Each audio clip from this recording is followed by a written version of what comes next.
At hintuwa ng magulang mo, at ang kamay nila ang iyong ilaw.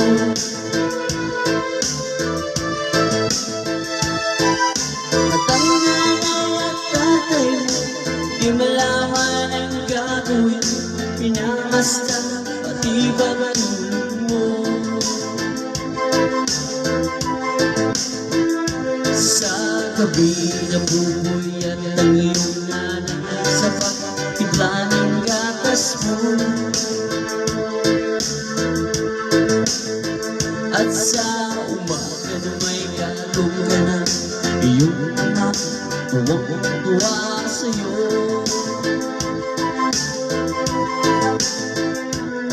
Ngayon